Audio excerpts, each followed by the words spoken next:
నమస్తే అండి. నమస్తే. అయితే ప్రెజెంట్ ఆంధ్రప్రదేశ్‌లో ఉన్న ముఖ్యమంత్రి చంద్రబాబు నాయుడు గారు చాలా కుమిలిపోతున్నారంటూ కూడా వార్తలు బయటకొస్తున్నాయి. నాకు అర్థం కావట్లేదు. ఒక ముఖ్యమంత్రి హోదాలో ఉండి ఆయన కుమిలిపోవడం ఏంటి? దాని గురించి. మీ క్వెషన్‌లోనే ఆన్సర్ ఉంది. ఒక ముఖ్యమంత్రి హోదాలో ఉండి కుమిలిపోతున్నారనే వార్తలు వస్తున్నాయంటే అది ఎందుకు వస్తున్నాయి? అంటే దాని వెనకాల ఉన్న బ్యాక్‌గ్రౌండ్ ఏంటి? మీ ఉద్దేశం ఏంటి? దాని బ్యాక్‌గ్రౌండ్ అంటే మీరు విన్న వార్తల్లో అంటే ఆయన ఎందుకు కుమిలిపోతున్నారని మీరు విన్నారు? అంటే పేరుకే నేను సీఎం మొత్తం కూడా పవన్ కళ్యాణ్ గారు చేస్తున్నారు అన్నట్టు. సో ఆయన సీఎంగా ఉన్నా కూడా పవన్ కళ్యాణ్ గారే పూర్తిగా ప్రజాకర్షణ చేసుకుంటున్నారు అనేది ఆయన ఉద్దేశం మీరు అనేది. సో అంటే ఇప్పుడు ఏ సమస్య వచ్చినా డిప్యూటీ సీఎం పవన్ కళ్యాణ్ అంటున్నారు, ఏదైనా సరే డిప్యూటీ సీఎం పవన్ కళ్యాణ్ అంటున్నారు. నిన్న కూడా పెన్షన్ లో మనం చంద్రబాబు గారిని చూడలే, ఎక్కువ పిఠాపురంలో పవన్ కళ్యాణ్ గారు పెట్టిన సభను ఎక్కువ చూసుకున్నాం. సో ఈ రకంగా సో నేను ఇంతకుముందు 2-3 ఇంటర్వ్యూలలో కూడా చెప్పాను, పవన్ కళ్యాణ్ గారి చుట్టూనే ఇలాంటి ప్రాపకండ జరుగుతూ ఉంటుంది. సో ఇక్కడ చంద్రబాబు నాయుడు గారిని కాదు టార్గెట్, కేవలం పవన్ కళ్యాణ్ గారి మీదనే టార్గెట్.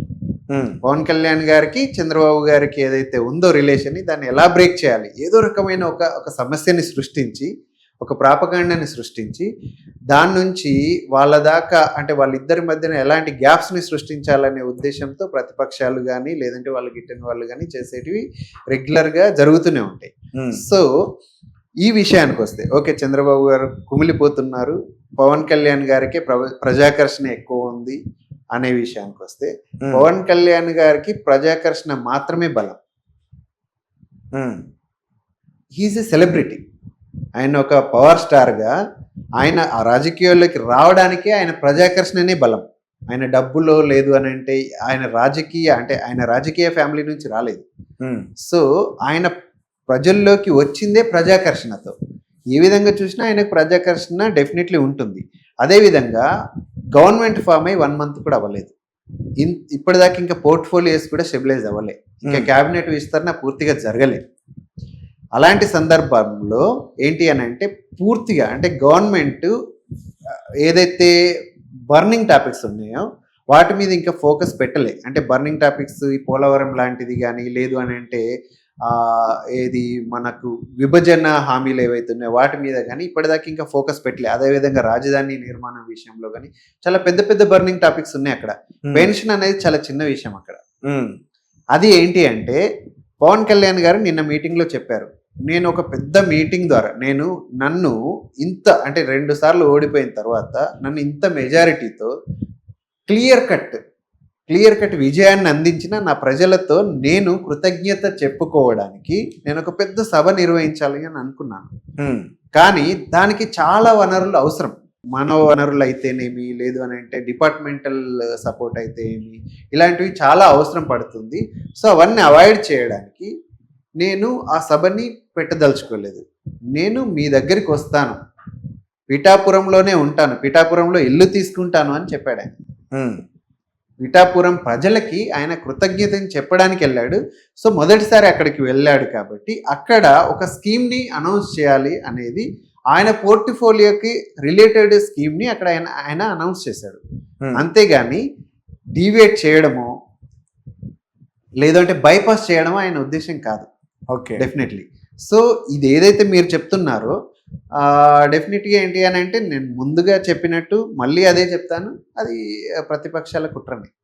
అలాగే అశోక్ గజపతి రాజు గారికి రీసెంట్గా తిరుపతి దేవస్థానం చైర్మన్ ఇవ్వడం జరిగింది. అవును.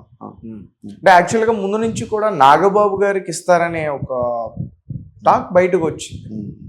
సో దాని గురించి సో ఇక్కడ నాగబాబు గారి గురించి తీసుకుంటే, నాగబాబు గారు అనే కాదు, జనసేన నుంచి ఏ పోర్ట్ఫోలియోలు ఇవ్వాలి, ఇది ఏదైతే ప్రభుత్వ సమీకరణ అంటే ప్రభుత్వాన్ని నిర్మించే సమీకరణలో జనసేనకి ఏమేమి ఇవ్వాలి అనేది ఆల్రెడీ డిసైడ్ అయింది. అది పవన్ కళ్యాణ్ గారితో డిస్కషన్ జరిగి ఉంటుంది ఆల్రెడీ. అవి జరిగిన తర్వాతనే ఆయనకి ఇచ్చిన పోర్ట్ఫోలియోలు కానీ, ఇంకా నాదెల్లా మనోహర్ గారికి ఇచ్చిన పోర్ట్ఫోలియో కానీ, మిగిలిన వాళ్ళకి ఇచ్చిన పోర్ట్ఫోలియోలు ఇవన్నీ ముందుగా డిస్కషన్ చేసుకున్న తర్వాతనే జరిగింది. అదేవిధంగా జనసేనకి సపోర్ట్ చేయడానికి కార్పొరేషన్స్ చైర్మన్స్ కానీ ఇవన్నీ కొన్ని ఇచ్చే ప్రపోజల్ ఉంటుంది. అందులో భాగంగా నాగబాబు గారికి తిరుపతి చైర్మన్ పదవి వస్తుంది అని ఊహాగానాలు జరిగినాయి. కానీ నాగబాబు గారు కానీ పవన్ కళ్యాణ్ గారు కానీ ఈ పదవి కావాలి అని వాళ్ళు ఎప్పుడు అడిగి ఉండరు. అడిగి ఉండకపోవడానికి రీజన్స్ చాలా ఉన్నాయి. ఏంటి అని అంటే, నాగబాబు గారికి యాక్చువల్గా ఎంపీ స్థానం ఇవ్వాలి అని అనుకున్నారు. కానీ ఈ ఏదైతే కూటమిలో భాగంగా కూటమికి ఇవ్వాల్సిన సీట్లు, వీళ్ళు జనసేన తీసుకోవాల్సిన సీట్లలో భాగంగా ఆయన ఎక్కడైతే నరసాపురం టికెట్ కానీ నెల్లూరు టికెట్ కానీ ఏదైతే అనుకున్నారో అవి వీళ్ళకి రాకపోవడంతో నాగబాబు గారు అప్పుడే కాంప్రమైజ్ అయ్యారు. అది వాళ్ళు ఏంటి అని అంటే, రాజకీయంగా పార్టీకి ఏం జరుగుతుంది, పార్టీకి కావాల్సింది ఏంటి, అదేవిధంగా ప్రభుత్వాన్ని ఏర్పాటు చేయడానికి కూటమికి కావాల్సింది ఏంటి అనే విషయంలో వాళ్ళు ఒక పర్టికులర్ ఆలోచన దృక్పథంతో ఉన్నారు. నాకు ఈ పదవి కావాలనేది నాగబాబు గారి ఉద్దేశం ఉండకపోయి ఉంటుంది. అదేవిధంగా తిరుపతి విషయానికి వస్తే నాగబాబు గారు ఏంటి అని అంటే, ఆయన అంటే ఆధ్యాత్మికవేత్త అనలేం. ఆయన మాటల్లో ఆధ్యాత్మికత కనబడుతుంది. కానీ ఆయన కొన్ని సందర్భాల్లో ఆయన ఇంటర్వ్యూస్లో చెప్పాడు, నేను దేవుణ్ణి నమ్ముతారని మీరు నన్ను డైరెక్ట్గా క్వశ్చన్ చేస్తే నేను దేవుణ్ణి నమ్మను అనే చెప్తాడు. ఆయన దేవుణ్ణి నమ్మను అనే చెప్తాడు. ఒకవేళ ఆయనకి అడిగి ఉంటారు చంద్రబాబు గారు కానీ లేదు అంటే పవన్ కళ్యాణ్ గారు కానీ, ఇక్కడ తిరుపతి చైర్మన్ పదవి ఉంది, మీరు చేస్తారా అని అడిగి ఉంటే ఒకవేళ ఆయనే స్వతహాగా నేను ఈ పదవి కంటే కూడా నాకు వేరే ఏదైనా పదవి ఉంటే బాగుంటుంది, ఇక్కడ పూర్తిగా అంటే దేవుడిని నమ్మి దేవుడి కోసం ఆ పూర్తి సేవలో పాల్గొనే వాళ్ళు ఉంటే ఇంకా ఎక్కువ న్యాయం చేయగలుగుతారు నాకంటే కూడా అనే ఉండే అవకాశాలు ఎక్కువ ఉన్నాయి. సో అందువల్ల ఇక్కడ కాంట్రవర్సీ చేయాల్సిన అవసరం లేదు. నాగబాబు గారికి ఆ పదవి అవసరమే లేదు. ఆయనకు సమంజసమైన పదవి డెఫినెట్లీ నియరెస్ట్ ఫ్యూచర్లో వస్తుంది. దాన్ని మనము అంటే ఆ కారణంగా అంటే నాగబాబు గారికి ఆ పదవి ఇవ్వని కారణంగా చంద్రబాబు గారికి, పవన్ కళ్యాణ్ గారికి, జనసేనకి, టీడీపీకి మధ్యన గ్యాప్స్ వస్తాయి అనేది అవాస్తవం. ఓకే, అది కేవలం ఏంటి అంటే వార్తల్లో నిలబడాలి అనుకున్న వాళ్ళు సృష్టిస్తున్న ప్రాపకాండగానే మనము కన్సిడర్ చేయొచ్చు. ఈ వార్తల వెనకాలే లోకేష్ గారు కూడా పవన్ కళ్యాణ్ గారి పైన కుట్ర పన్నుతున్నారు, అతని హోదాని జీర్ణించుకోలేకపోతున్నారు, ఇట్లాంటి వార్తలన్నీ కూడా వస్తున్నాయి. అంటే ఇవన్నీ కూడా ఎవరు నమ్మరు, కానీ ఎందుకు ఇలా క్రియేట్ చేస్తున్నారో ఎవరికి అర్థం కావట్లేదు. సో అంటే ఇలాంటి వార్తల్ని మీరు ఎలా ఖండిస్తారు? సో చాలా అంటే వార్తల్లో చాలా వస్తుంటాయి. అదేవిధంగా లోకేష్ సభలో పవన్ కళ్యాణ్ గారితో అంటే ఏమంటారు హాస్యాస్పదంగా ఏమంటే, మీ 4వ భార్య ఇంకా సభకి రాలేదు అన్నట్టుగా వార్తలు వచ్చినాయి. మీ 4వ భార్య కనబడట్లేదని జగన్ గారిని ఉద్దేశించి. సో వాళ్ళిద్దరు అన్నయ్య మీ 4వ భార్య నాలుగో వదిన కనబడట్లేదు అన్నయ్య అని పవన్ కళ్యాణ్ గారిని సంబోధిస్తూ లోకేష్ గారు అన్నారు అనేది వార్తలు వచ్చినాయి. సో వాళ్ళిద్దరి మధ్యన ఎలాంటి ఫ్రెండ్షిప్ ఉందంటే, ఇప్పుడు మీరు అబ్జర్వ్ చేస్తే పవన్ కళ్యాణ్ గారు కూటమితో జాయిన్ అవ్వడానికి మేజర్ రీజన్ వచ్చేసి ఏంటి అని అంటే, ఖచ్చితంగా ఆయనకు ఒక ఉద్దేశం ఉండుంటుంది, ఈసారి ఎలాగైనా మనం ప్రభుత్వాన్ని నిర్మించాలి, కూటమిని నిర్మించాలి, కూటమి ద్వారా ప్రభుత్వాన్ని ఏర్పాటు చేయాలి, దానికోసం నాకు చేతనైనంత నేను చేస్తాను అని ఆయన ఎప్పుడో ఊహించుకుని ఉంటారు. కానీ చంద్రబాబు గారిని ఎప్పుడైతే జైల్లో పెట్టారో అప్పుడు చంద్రబాబు గారికి, లోకేష్ గారికి, భువనేశ్వరి గారికి వీళ్ళందరికీ నా సపోర్ట్ అవసరం.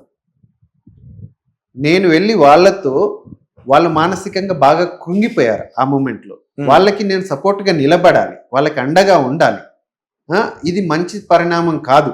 రాజకీయంగా చంద్రబాబు గారిని జైల్లో పెట్టడం కానీ, భువనేశ్వరి గారిని ఇబ్బంది పెట్టడం కానీ, లోకేష్ని సతాయించడం కానీ ఇదంతా మంచి పరిణామం కాదు. వాళ్ళతో నేను ఉంటాను, ఒక మోరల్ సపోర్ట్ ఇస్తాను అని చెప్పేసి వాళ్ళతో వెళ్ళి నిలబడ్డాడు పవన్ కళ్యాణ్. సో ఆ కృతజ్ఞత ఖచ్చితంగా లోకేష్ గారికి ఉంది. ఆయన ఎప్పుడు పవన్ కళ్యాణ్ని దూరం పెట్టాలనో, లేదు అంటే పవన్ కళ్యాణ్ గారికి చంద్రబాబు గారు మంచి స్థానం ఇస్తున్నారనో ఇదంతా ఆలోచించే వ్యక్తి కాదు. ఇప్పుడు అక్కడ ప్రభుత్వానికి చాలా విషయాల్లో క్లారిటీ ఉంది. ఇప్పుడు చాలా టార్గెట్స్ ఉన్నాయి. ఏంటి అంటే, అక్కడ ఏదైతే ఆగిపోయింది, మధ్యలో ఆగిపోయిన అమరావతి నిర్మాణం, అది చేయాలి. పోలవరం నిర్మాణం చేయాలి. విభజన హామీలని దక్కించుకోవాలి. సో ఇలాంటివి చాలా చాలా పనులు ఉన్నాయి వాళ్ళకి. ఇలా వాళ్ళ కూటమిలో ఉన్న వాళ్ళని ఏదో దూరం చేసుకొని ప్రభుత్వాన్ని